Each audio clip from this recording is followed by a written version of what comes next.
దేశవ్యాప్తంగా నిర్వహించే పలు కీలక పోటీ పరీక్షల్లో ప్రశ్నపత్రాల లీకేజ్లు, అక్రమాల వివాదాల నేపథ్యంలో కేంద్ర ప్రభుత్వం సంచలన నిర్ణయానికి సిద్ధమైంది. నేషనల్ టెస్టింగ్ ఏజెన్సీలో భారీ ప్రక్షాళన చేపట్టి వ్యవస్థను సమూలంగా ప్రక్షాళించేందుకు కసరత్తు వేగవంతం చేసింది.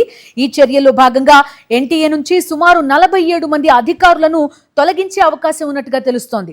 సీజేపీ ప్రధానంగా డిమాండ్ చేస్తున్న ధర్మేంద్ర ప్రధాన్ రాజీనామాకు కేంద్రం తలొగ్గకుండా ఎన్టీఏలో ప్రక్షాళన చేయాలని కేబినెట్ సమావేశంలో నిర్ణయం తీసుకున్నట్టు సమాచారం. భవిష్యత్తులో ఎలాంటి ప్రశ్నపత్రాల లీకేజీలు పునరావృతం కాకుండా అడ్డుకట్ట వేసేందుకు కేంద్రం ఈ కఠిన చర్యలు చేపడుతోంది. ఈ క్రమంలోనే పారదర్శకతను పెంచేందుకు ఏర్పాటు చేసిన నిపుణుల కమిటీ ఇచ్చిన కీలక సిఫార్సుల ఆధారంగానే ఈ సంస్కరణలు అమలు చేయనున్నారు. వచ్చే నెలలోనే ఎన్టీఏ పునర్వ్యవస్థీకరణ ప్రక్రియ పూర్తయ్యే అవకాశం ఉంది. పరీక్షల నిర్వహణలో భద్రతా ప్రమాణాలు, సాంకేతిక పరిజ్ఞానాన్ని మరింత పెంచడం, అనుమానాస్పద సిబ్బందిని తొలగించడం ఈ ప్రక్షాళన ప్రధాన ఉద్దేశం. ఇంజనీరింగ్ ప్రవేశాల కోసం నిర్వహించే జేఈఈ మెయిన్స్, మెడికల్ సీట్ల కోసం నిర్వహించే నీట్ తరహా దేశవ్యాప్తంగా ఏటా సుమారు 20కి పైగా జాతీయ స్థాయి ప్రతిష్టాత్మక పరీక్షలను నేషనల్ టెస్టింగ్ ఏజెన్సీ నిర్వహిస్తోంది. ఈ నేపథ్యంలో సంస్థ విశ్వసనీయతను పునరుద్ధరించడమే లక్ష్యంగా కేంద్రం ఈ భారీ సంస్కరణలకు శ్రీకారం చుట్టింది. నేషనల్ టెస్టింగ్ ఏజెన్సీ ప్రక్షాళనకు సంబంధించి పూర్తి డీటెయిల్స్ అందిస్తారు మా కరెస్పాండెంట్ వెంకటేష్.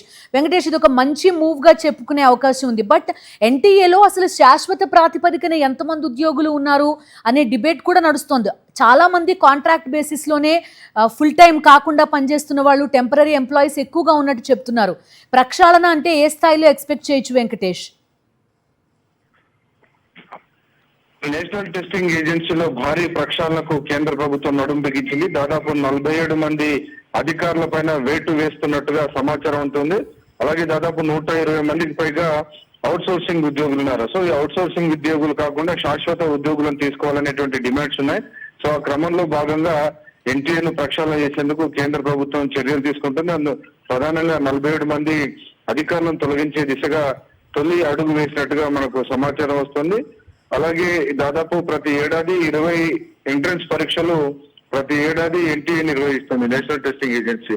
సో ఆ నేపథ్యంలో అందులో జేఈ మెయిన్స్, అడ్వాన్స్, నీట్ లాంటి కీలకమైనటువంటి ప్రొఫెషనల్ కోర్సులకు సంబంధించినటువంటి వాటికి సంబంధించిన ప్రవేశ పరీక్షలను ఎన్టీఏ నిర్వహిస్తుంది. సో అలాంటి సంస్థలో ఎఫిషియెంట్ గా పర్ఫార్మెన్స్ చేసేటువంటి అధికారులను నియమించాల్సి ఉంది. కానీ అక్కడ చాలా మంది డెప్యుటేషన్ పైన వచ్చినటువంటి దాదాపు 47 మందికి పైగా అధికారులు డెప్యుటేషన్ పైన ఉన్నారు. అలాగే 120 మంది వరకు అవుట్ సోర్సింగ్ ఉద్యోగులు ఉన్నారు. సో శాశ్వత ఉద్యోగులు అనేవి ఈ సంస్థకు లేరు.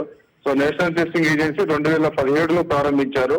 కానీ ఆ తర్వాత కూడా ఈ సంస్థను బలోపేతం చేసేందుకు శాశ్వత ఉద్యోగులను నియమించకపోవడం వల్ల ఇతర శాఖల నుంచి డెప్యుటేషన్ పైన రావడం, సో దీని కారణంగా అనేక అవకతవకలకు, అక్రమాలకు అవకాశం ఏర్పడుతోందని ప్రభుత్వం గుర్తించింది. ఇంకోవైపు కాంగ్రెస్ జనతా పార్టీ నిరసనలు వెల్లువెత్తున్నటువంటి నేపథ్యంలో ఇప్పటికే ప్రధానమంత్రి కూడా హామీ ఇచ్చారు. భవిష్యత్తులో ఇలాంటి పేపర్ లీకులు జరగకుండా కఠిన చర్యలు తీసుకుంటాం, వ్యవస్థను పూర్తిగా ప్రక్షాళన చేస్తామని స్వయంగా ప్రధానమంత్రి ప్రకటించారు. సో ఆ నేపథ్యంలోనే నేషనల్ టెస్టింగ్ ఏజెన్సీలో ఈ 47 మంది అధికారులను తొలగించే దిశగా ప్రభుత్వం చర్యలు చేపట్టింది. సో ఇంకా మనం చూసాం ఈరోజు ఉదయాన్నే చట్ట సవరణ కూడా కేబినెట్ ఆమోదం తెలిపింది. వచ్చే వారం చట్టాన్ని కూడా ఆమోదించబోతున్నారు. Right Venkatesh, thank you. మరిన్ని అప్డేట్స్ కోసం ఛానల్ ను సబ్స్క్రైబ్ చేయండి. నోటిఫికేషన్స్ కోసం బెల్ ఐకాన్ పై క్లిక్ చేయండి.